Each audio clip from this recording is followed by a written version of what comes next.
오늘 설교 말씀은 누가 내 치즈를 옮겼나 라는 책을 지은 서스펜스 존슨의 선물이라는 책 이야기를 한번 시작해 보려고 합니다. 어떤 지혜로운 노인과 소년의 이야기로 이야기는 시작됩니다. 이 노인이 소년에게 이 세상에서 가장 소중한 선물을 얻는 방법을 가르쳐 주겠다라고 얘기를 합니다. 이 선물을 받으면 인생이 너무너무 행복해진다. 그런데 내가 너에게 직접 얘기해 줄 수는 없고 너 스스로 깨달아야 된다라고 얘기를 합니다. 이 소년은 자라면서 그 선물이 무엇일까라고 고민을 하면서 이제 지내게 됐죠. 그런데 인생이 거듭될수록 그 선물은 분명히 네 곁에 있다고 했는데 인생이 행복해지는 것이 아니라 점점점 힘들어지고 좌절이 찾아오는 거예요. 그래서 도저히 안 되겠다 싶어가지고 다시 훗날 노인을 찾아갑니다. 이 노인이 그래서 이제 힌트를 줘요. 네 생활 가운데 가장 행복했던 순간을 한번 쭉 떠올려봐라 라고 얘기를 합니다. 그리고 나서 그 순간의 공통점이 뭐냐라고 이렇게 질문을 하죠. 그때 비로소 이제 사람이 청년이 돼서 어른이 된 이후에 인생이 스냅 사진처럼 쭉 지나가면서 답을 딱 깨달은 거예요. 아, 그 선물의 정체는 바로 현재라는 순간이구나. 그래서 이 책의 제목이 뭐냐면 프레젠트예요. 프레젠트 하면 뜻이 무엇입니까? 선물도 되고 현재도 되거든요. 자, 그래서 이런 문장 있죠. The present is the present. 현재는 바로 선물이다 라는 뜻입니다.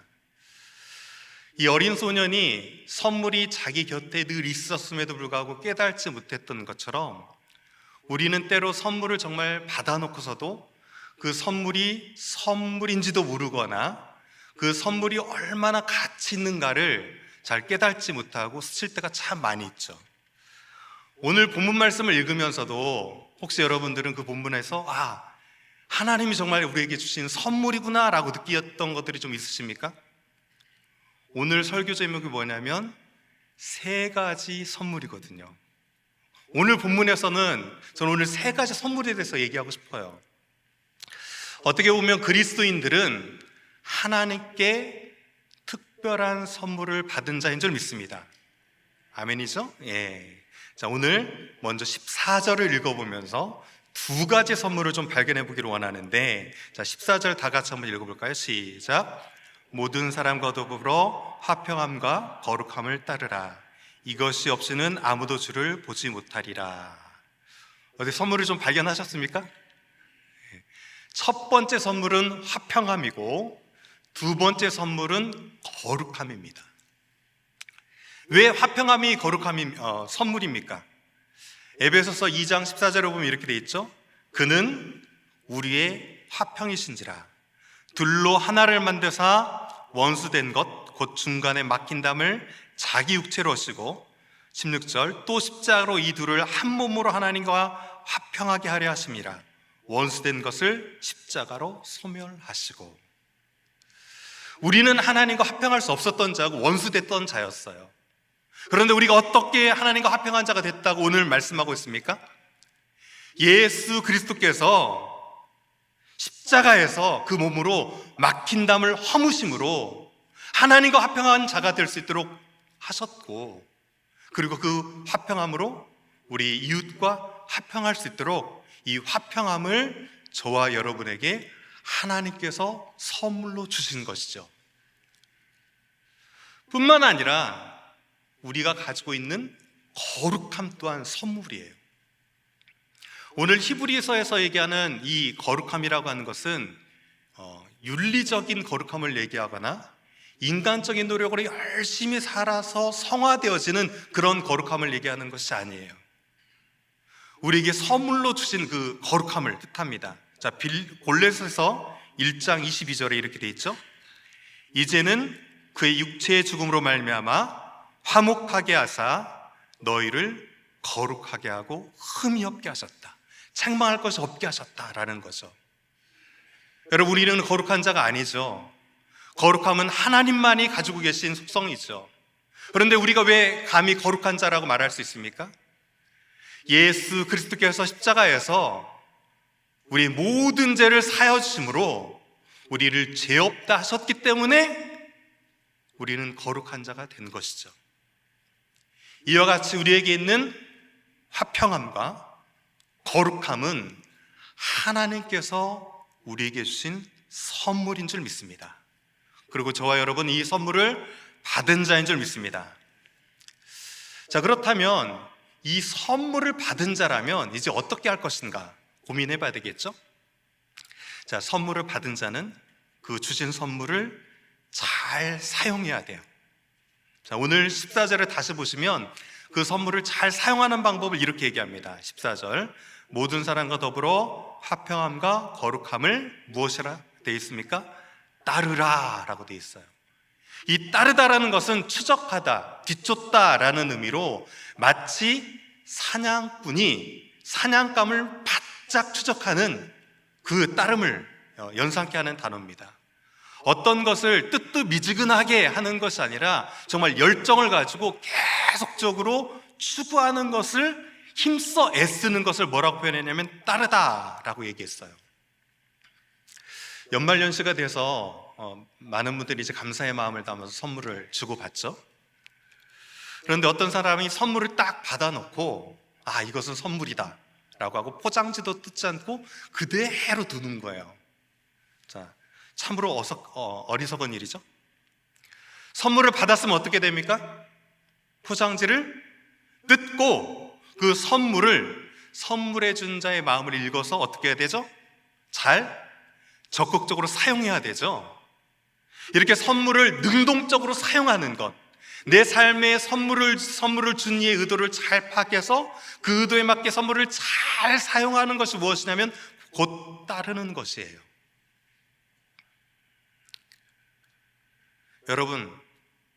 여러분이 화평함의 선물을 받았다면 어떻게 해야 됩니까? 화평해야 되는 거죠.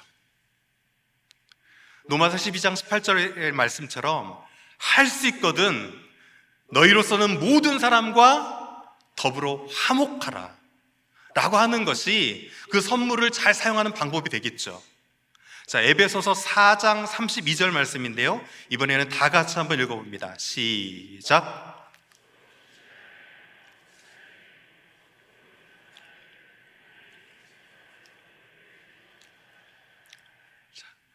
어떻게 하는 것이 그 화평함의 선물을 잘 쓰는 것이에요? 서로 친절하며 불쌍히 여기고 서로 용서하기를, 예수님께서 우리를 용서해 주심에 그 용서하심 같이 내가 비로소 그래서 그 화평함을 선물로 받았던 것 같이 나도 조금 양보하고 나도 조금 용서하면서 화목해 되어지는 것이 그 선물을 받은 자인 줄 믿습니다. 자, 그렇다면 거룩함을 선물로 받은 자 역시 거룩하게 사는 게 너무너무 중요해요. 자, 오늘 14절에 보면 그 중요함을 이렇게 얘기합니다. 다시 한번 14절을 보면 모든 사람과 더불어 화평함과 거룩함을 따르라. 이것이 없이는 아무도 누구를 보지 못한다고요? 주 하나님을 보지 못한다라고 돼 있어요. 자, 그런데 여기서 이것이라고 하는 것은 우리말 성경으로는 화평함과 거룩함처럼 느껴질 수 있을지 모르지만 이것들이라고 돼 있는 것이 아니라 단수로 돼 있죠. 자, 그런데 헬라어에는 단어에 성이 있어요. 근데 이 성이 뭐냐면 남성 단수로 돼 있어요. 자, 화평함이 여성 명사일까요? 거룩함이 여성 명사일까요? 자, 오늘 이것들이라고 하는 것은 남성 단수로 표현되어져 있는데 화평함은 여성 명사고요, 거룩함이 남성 명사예요. 자, 그렇다면 이것은 무엇입니까? 이것이 없이는 아무도 주를 보지 못한다라고 했을 때 이것이 무엇이죠? 거룩함이 없이는 아무도 주를 보지 못한다는 거예요. 우리는 죄 없이 그 거룩하신 하나님을 볼 수 없다는 것이죠. 그렇기 때문에 거룩함을 입은 자라면 그 삶에서 끊임없이 거룩해지려고 그 거룩함을 추구하는 삶을 살아야 된다라는 사실입니다. 거룩함을 선물로 받았다면 베드로전서 1장 16절 말씀처럼 기록되었을 때 내가 거룩하니 너희도 거룩할지어다 하신 것처럼, 비록 우리는 거룩하지 못하지만 이제 예수 그리스도의 의로 말미암아 거룩하다 칭함을 받은 자처럼 그 주님의 거룩함을 닮아가기 위해서 끊임없이 추구하고 노력해야 된다라는 것이죠. 이렇게 화평함과 거룩함을 선물로 받은 자라면 이렇게 그 주님을 따라가는 삶을 살아야 됩니다. 그런데 이렇게 두 가지 선물을 받고서도 내 삶 가운데 화평함을 추구하지도 않고 거룩함을 추구하지도 않는다면 마치 선물을 받고 방치해서 선물 포장 그대로 둔 사람이거나, 아니면 한 가지 더 의심해 봐야 될 건데 그 선물을 아직 못 받은 사람일 수도 있어요. 여기는 그런 분 아무도 안 계시죠? 다 선물을 받은 분인 줄 믿습니다. 그렇다면 선물 받은 자답게 그 선물을 잘 사용하실 수 있기를 소원합니다. 이제 2023년도 채 한 달도 남지 않았는데 하나가 다가가기 전에 조금도 용서함으로 주변에 화목을 이루시고 조금도 예수 그리스도를 닮아감으로 우리 삶 가운데 그분의 거룩함으로 구별되는 삶을 살아갈 수 있는 저 여러분 되어지기를 주님의 이름으로 간절히 축원합니다. 자, 그런데 오늘 말씀을 잘 보면 이 두 가지 선물, 화평함과 거룩함은 금방 어느 정도 들어올 수 있어요. 자, 그렇다면 제가 발견한 세 번째 선물은 과연 무엇일까요? 자, 그러기 위해서는 오늘 본 말씀의 구조를 잠깐 봐야 되는데요, 실은 14절부터 16절까지 문장 구조를 잠깐 보면 이 문장 구조는 한 문장 구조로 돼 있어요. 자, 14절에서 16절 전체 보면, 자, 동사는 딱 한 가지밖에 없어요. 따르라라고 하는 동사밖에 없어요. 자, 그리고 나서 너희는 살피라라고 돼 있는데 에피스코푼테스라고 하는 이 단어는 명령형 분사형으로 돼 있어요. 즉 계속해서 돌아보며 계속하며 살피며 라는 거예요. 즉 너희가 화평과 거룩을 열심히 추구하며 따르되 계속적으로 서로를 돌아보라는 거죠. 돌아보되 세 가지, 무엇을 하지 않도록 이라고 하는 매라는 종속절을 써가지고 이 세 가지를 하지 않도록 살피면서 열심히 화평과 거룩함을 쫓으라는 말이에요.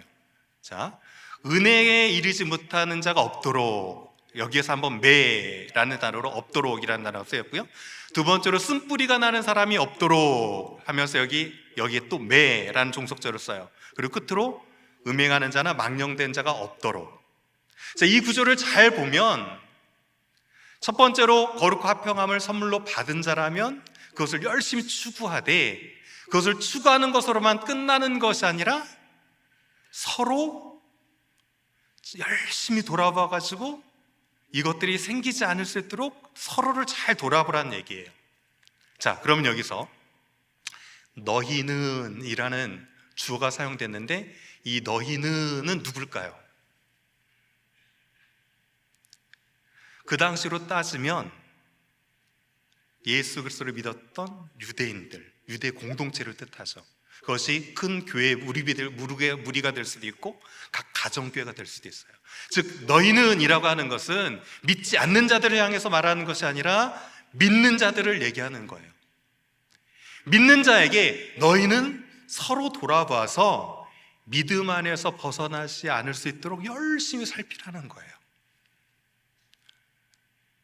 제가 이 너희는 이라는 단어에서 이것이 하나님께서 우리에게 주신 선물이구나, 나홀로 있으면 벗어날까봐 벗어나지 않을 수 있도록 서로를 돌아보고 열심히 살필 수 있도록 허락해 준 것이 내게 선물이구나. 그것이 무엇입니까? 곧 교회이죠. 하나님께서 주신 가장 큰 선물 중에 하나는 바로 교회인 줄 믿습니다. 하나님께서 우리에게 주신 가장 귀한 선물 중에 하나는 베델 교회인 줄 믿습니다. 왜 우리가 이렇게 한 공동체를 이루고 있습니까? 하나님께서 믿음의 길로 걸어갈 때 벗어나지 않을 수 있도록 서로가 서로를 돌보면서 함께 가라고 주신 공동체가 바로 이 베델 교회인 줄 믿습니다. 자, 그런 점에서 조금 민망하실 수 있지만 옆에 분들과 이렇게 한번 인사해 보죠. 당신은 하나님의 선물입니다. 이렇게 한번 인사해 보십시오. 당신은 하나님의 선물입니다. 혹시 그동안 모르셨죠? 옆에 계신 분이 그렇게 하나님께서 내게 주신 귀한 선물이구나. 혹시 잊고 지내지는 않았습니까? 자, 그런데 준 선물을 뜯지 않고 그대로 두는 것도 어리석은 일이지만 정성껏 마련해서 준 선물을 공짜로 받았다고 해가지고 그 선물을 무가치하게 여기거나 함부로 막 취급한다고 하면 그것을 보는 것만큼 속상한 일이 없겠죠. 자, 그래서 선물을 받은 자라면 두 번째 자세가 필요한데 그 선물을 소중히 여길 줄 알아야 돼요. 하나님께서 우리에게 선물로 주신 것이 바로 이 베델교회인 줄 믿습니까? 여러분은 이 베델교회를 정말 소중히 여기고 있습니까? 여러분 가운데 허락하신 셀 식구들이 소중하고 나와 함께하는 각 성도들이 너무너무 소중하고 서로를 보기만 해도 힘이 되고 위로가 됩니까?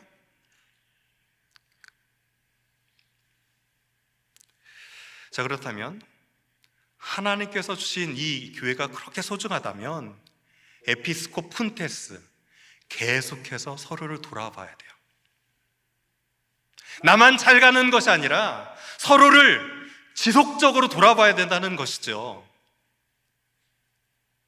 그래서 오늘은 두 가지 질문을 하면서 내가 정말 그 하나님의 선물인 교회를 잘 돌아보고 있는가, 소중히 여기고 있는가, 우리 스스로를 좀 점검해 왔으면 좋겠어요. 첫 번째 질문은 이것입니다. 무엇을 괴로워하고 있는가? 여러분은 무엇이 괴롭습니까? 자, 15절 말씀입니다. 오늘 본문 15절 말씀 다 같이 한번 읽어봅니다. 시작. 또 쓴뿌리가 나서 괴롭게 하여 많은 사람이 이로 말미암아 더럽게 되지 않게 하며. 자, 오늘 보면 쓴뿌리라는 단어가 등장하는데 이 단어는 신약에서 딱 한 번만 써요. 아마 오늘 히브리서 기자는 구약을 정말 많이 인용하거든요. 신명기 29장 18절에서 19절을 그대로 인용했을 가능성이 높습니다. 그 구조를 그대로. 자, 그래서 오늘 신명기서 29장 18절에서 19절을 보면 쓴뿌리가 과연 무엇이고 더불어서 하나님의 은혜에 이르지 못하는 것이 무엇인지를 대략 알 수 있어요. 자, 오늘 신명기서 29장 18절을 읽어보면 너희 중에 남자나 여자가 가족이나 집하나 오늘 그 마음이 우리 하나님 여호와를 떠나서 그 모든 민족의 신들에게 가서 섬길까 염려하며 독초와 쑥의 뿌리가 너희 중에 생겨서라고 돼 있죠. 우리말 성경으로는 독초 따르고 쑥의 뿌리가 따른 것 같지만 원어적으로는 이렇게 돼 있어요. 독과 쑥을 내는 뿌리. 그러니까 하나인 거예요. 한 뿌리에서 무엇이 나온다고요? 독도 나는 것이고 쓴 쑥도 나는 거예요. 자, 그런 의미로 보면 오늘 쓴 뿌리는 무엇을 뜻하냐면 그 뿌리가 쓰다는 얘기가 아니라 그 열매가 쓰다는 얘기거든요. 자, 그래서 쓴 뿌리는 뭐냐면 쓴 열매를 내는 뿌리라는 뜻이에요. 자, 그리고 이것이 왜 제가 그대로 따왔다고 얘기하냐면 유사한 구조를 가졌거든요. 페예시라는 단어를 히브리어의 문장마다 쓰고 있는데 우리말 성경에는 번역이 제대로 안 됐어요. 페예시 하면 뭐냐면 잊지 않도록 하라라는 의미예요. 잊지 않도록. 아까 저희 살펴봤던 히브리어에서도 뭐뭐 하지 않도록 종속절로 3번 반복됐다고 그랬죠? 자, 여기에서도 이렇게 돼 있어요. 너희 중에 남자나 여자나 누구든지 다른 이방 신들을 섬길까 염려하는 자들이 없도록 하라라고 없도록이라는 것이 표현됐고 19절에도 페예시 하면서 저주의 말을 듣고서도 나는 평안하다라고 생각하는 자가 없도록 하라라는 것이 그대로 구조를 그대로 따왔어요. 자, 그러면 오늘 18절에서 신명기서 29장 18절에서 쓴 뿌리는 분명히 쓴 열매를 내는 자라고 했는데 어떤 자들이었습니까? 열방의 다른 우상들을 섬길까라고 했던 자들이 쓴 뿌리예요. 즉 우상을 숭배하는 자들이 쓴 뿌리였다는 거죠. 더불어서 오늘 19절을 보면 하나님의 은혜에 이르지 못하는 자들에 대한 묘사가 나오는데 어떤 자가 하나님의 은혜에 이르지 못하는 자예요? 하나님과의 언약을 깨고 멀어지고 뒤돌아서면 너희는 멸절이고 끝이다 라는 말씀이 선포됐음에도 불구하고 그 마음 가운데 스스로 복을 비르면서 뭐라고 얘기해요? 나는 평안하다, 평안하다. 너희는 은혜에 단절된 자다, 은혜에 이르지 못한 자다 라고 얘기해도 아무렇지도 않은 거죠. 히브리서의 배경을 보면 어떤 자들이었냐면 유대인으로 있다가 예수 그리스도를 믿었고요, 고난이 찾아오자 다시금 유대교로 돌아가려고 하는 자들이 마치 이런 자와 같다, 우상 숭배하는 자와 같고 언약에서 끊겼다고 함에도 불구하고 평안하다고 아무렇지도 않은 자와 똑같다라는 얘기예요.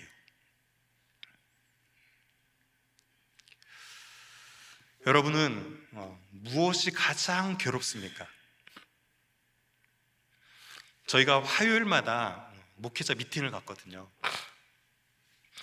그러면서 담임 목사님께서 이런 얘기를 하셨어요. 목사님 스케줄을 보면 거의 살인적으로 빽빽하거든요. 근데 이런 말씀 하시더라고요. 나는 일이 많거나 스케줄이 빡빡해서 힘들어 본 적이 한 번도 없다. 근데 무엇이 힘들냐면 사람과의 관계가 깨어지면 그것이 그렇게 힘들더라. 그러면서 한 분을 꼭 집었어요. 특별히 사모님과의 관계가 깨지면 제일 힘들다고 그런 얘기 하셨습니다. 목회자들 사이에 욕이 있거든요.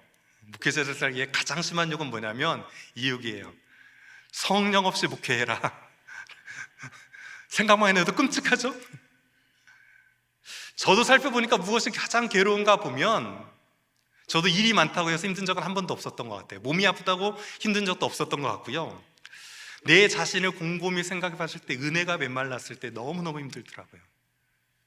아무리 일이 많고 때로는 정말 아무런 관계에서 깨어지면서 아픔이 있다고 할지라도 은혜가 있으면 그것이 넉넉히 이겨지는데요, 내 자신이 은혜가 메마르면 아무리 작은 일도 너무너무 힘들게 다가오더라고요. 여러분은 무엇이 괴롭습니까? 내 자신을 보는데 내 자신 은혜가 메마르고 은혜에 이르지 못하고 있음에도 불구하고 여러분 혹시 아무렇지도 않게 지내고 있지는 않습니까? 내가 주변을 돌아보니까 분명히 내 셀 식구 저 성도 은혜가 메말라 있는데 나는 은혜 충만하고 은혜 자리에 늘 있으니까 그들을 보면서도 아무렇지도 않지는 않았습니까? 아니면 심지어 내 안에서 쓴뿌리, 악독, 거친 말, 상처 주는 말이 남아서 누군가를 괴롭히고 있음에도 불구하고 나는 할 말을 했고 나는 할 일을 했고 내가 아니면 이 일을 누가 하겠어라고 하면서 이것이 교회 내에 어떤 영향력이 있을 건지를 전혀 생각하지도 않으면서 마치 쓴 열매 내는 뿌리가 되어져서 모든 교회를 싸늘하게 만들고 모든 사람의 심령을 괴롭게 하면서도 아무렇지도 않게 느끼고 있지는 않습니까? 교회를 선물로 여기고 교회를 소중히 여긴 자라면 내가 이르지 못하는 것이 괴로워야 되고 나로 인해서 누군가가 괴로워하고 있다면, 나로 인해서 누군가가 은혜를 받지 못하고 있다면 괴로워해야 되는 자들이 그 교회를 선물로 받은 자입니다. 이런 영적인 애통함이 우리 가운데 있기를 주의 이름으로 간절히 축원합니다. 자, 두 번째 점검해 볼 질문이에요.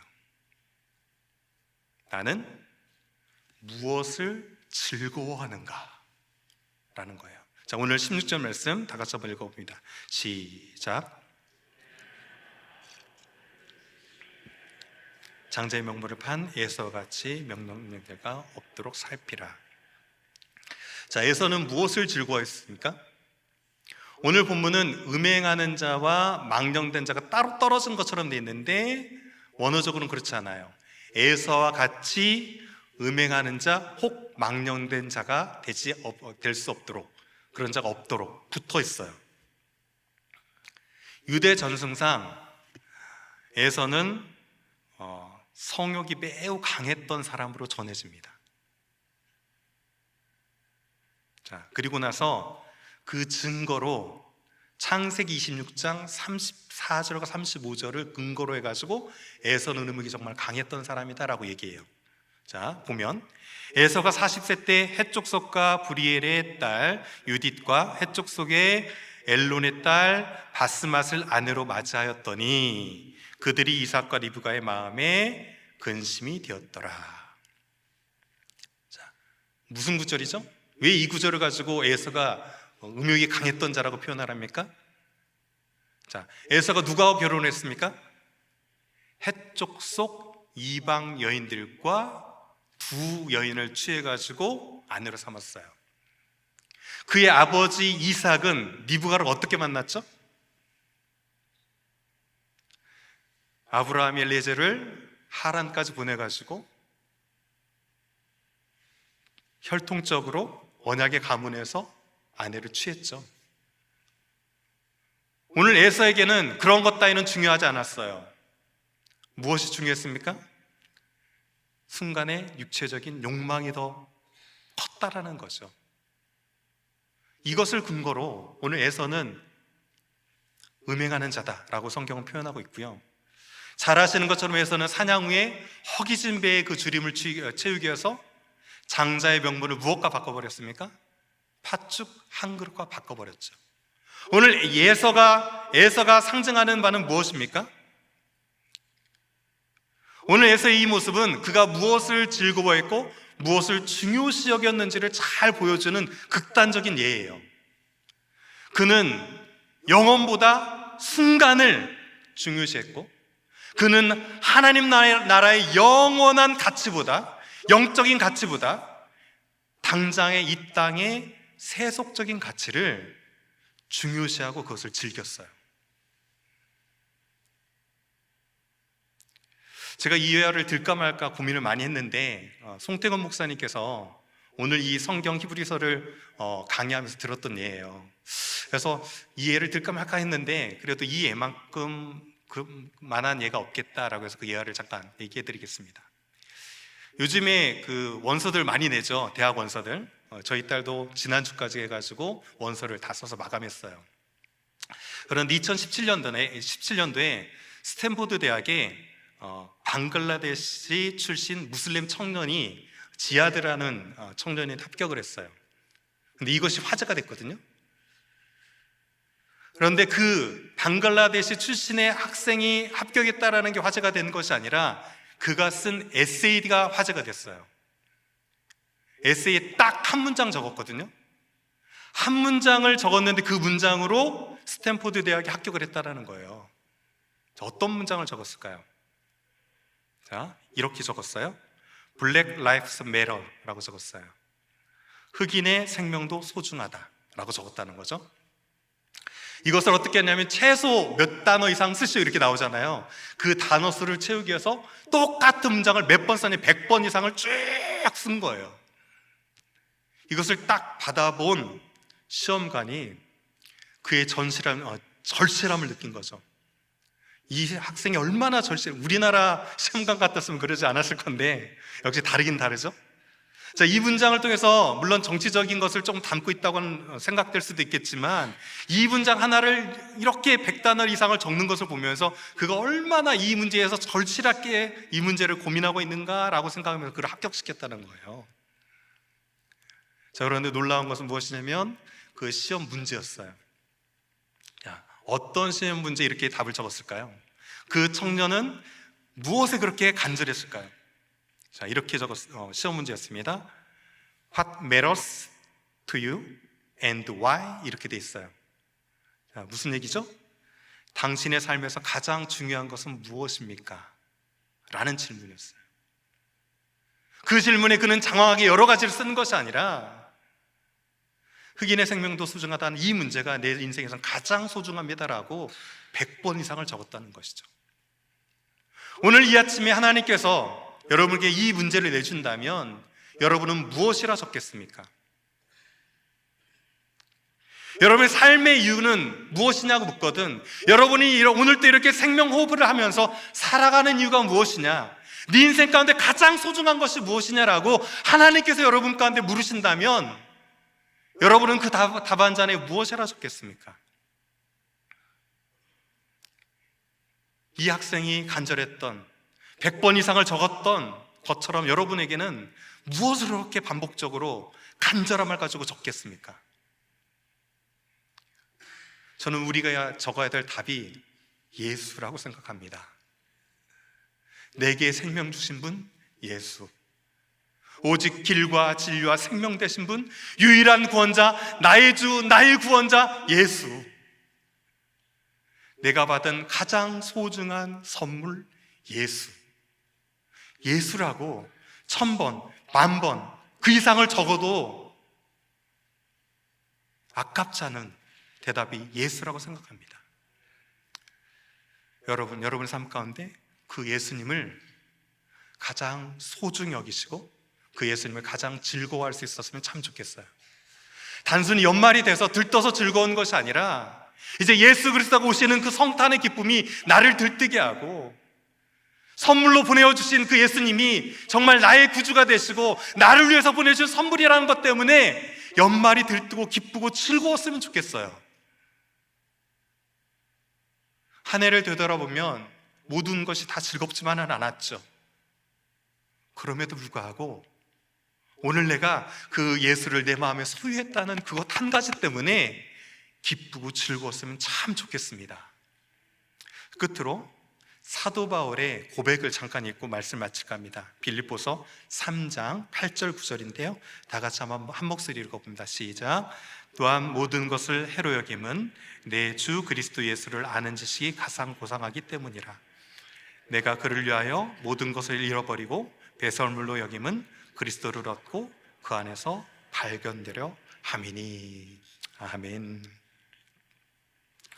오늘 사도 바울의 고백처럼 예수를 가장 귀히 여기고 이 세상 그 무엇보다도 이 세상에 그 무엇이 다 없을지라도 예수만 있으면 만족합니다 라는 고백으로 이 연말을, 성탄의 계절을 즐겁고 기쁨으로 맞이할 수 있는 저 여러분 되어지기를 주님의 이름으로 간절히 축원합니다.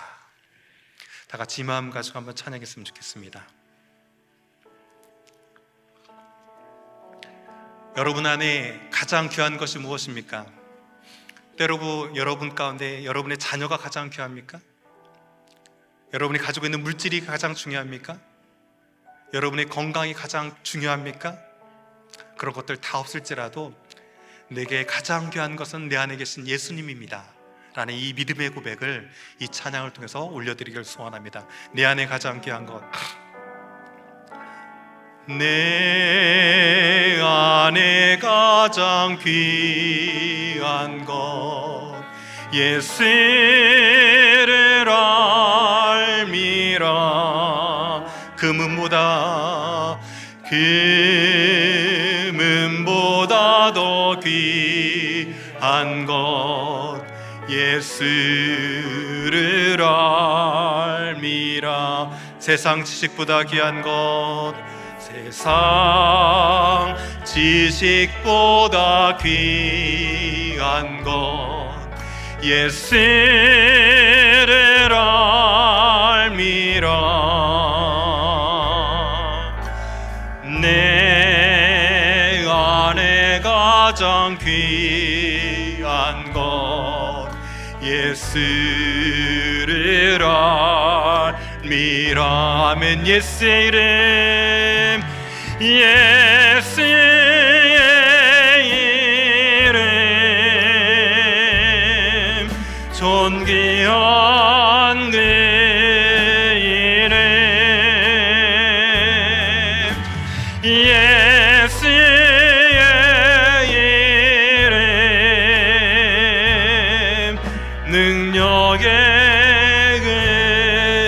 가슴에 손을 얹고 예수의 이름, 예수의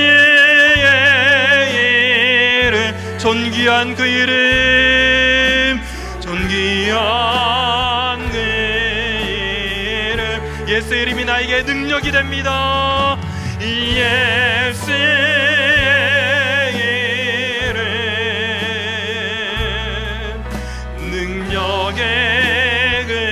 마지막으로 한번 다시 한번 예수의 이름,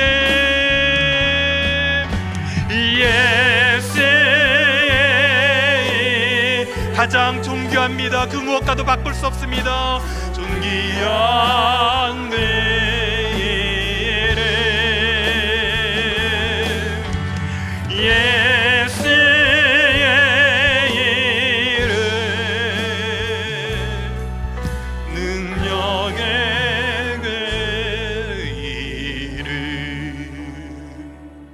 하나님, 그렇습니다. 이 고백처럼 예수가 내게 가장 귀한 선물입니다. 그 선물을 받아놓고서도 화평하지 못하고 거룩하게 그 삶을 살아가지 못하고 몸된 교회 안에 서로를 돌보면서 그 예수 그리스도를 이 땅 가운데 이뤄가라 말씀하여 주셨음에도 불구하고 애통해하지 아니하고 주를 즐거워하지 아니했던 우리 모습, 이 아침에 회개합니다. 주로 말미암아 감사하게 하시고, 주로 말미암아 기뻐하는 자 되게 하시고, 주로 말미암아 서로를 세워가는 믿음의 공동체 되어질 수 있도록 주여 우리를 불쌍히 여기시고 긍휼히 여기시고 은혜를 주시옵소서 하는 마음 가지고 다 같이 한번 주여 외치고 기도합니다. 주여. 아버지 하나님, 그렇습니다.